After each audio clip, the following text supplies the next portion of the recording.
जबरी नहीं हर के रहनवा मोर छोड़ौले पियवा। जबरी नहीं हर के रहनवा मोर छोड़ौले पियवा।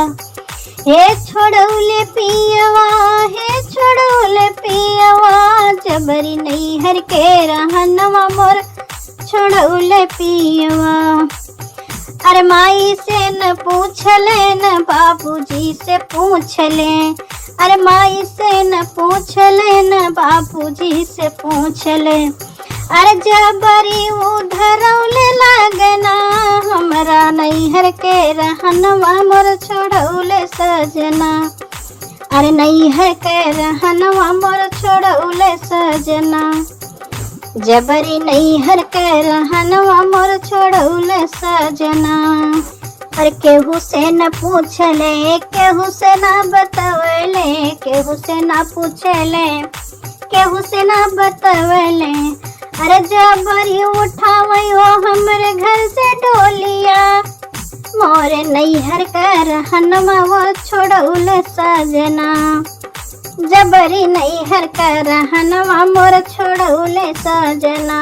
जबरी नैहर का रहनवा मोर छोड़ौले सजना। ओ छोड़ौले सजना, हो छोड़ौले सजना। जबरी नैहर का रहनवा मोर छोड़ौले सजना।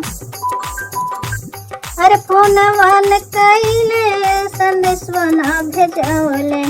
अरे संदेशवा न भेजवले, संदेशवा न भेजवले बलमा। डोलिया पठावले, ओ डोलिया पठावले।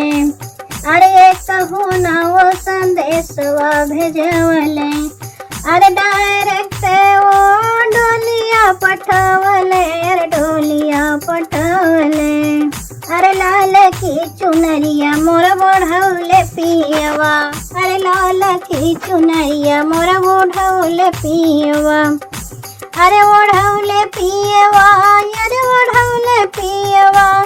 जबरी नैहर का रहनवा मोर छोड़ौले पियवा। जबरी नैहर के रहनवा मोर छोड़ौले पियवा। अरे नैहर के नगरिया मोर छोड़ौले पियवा।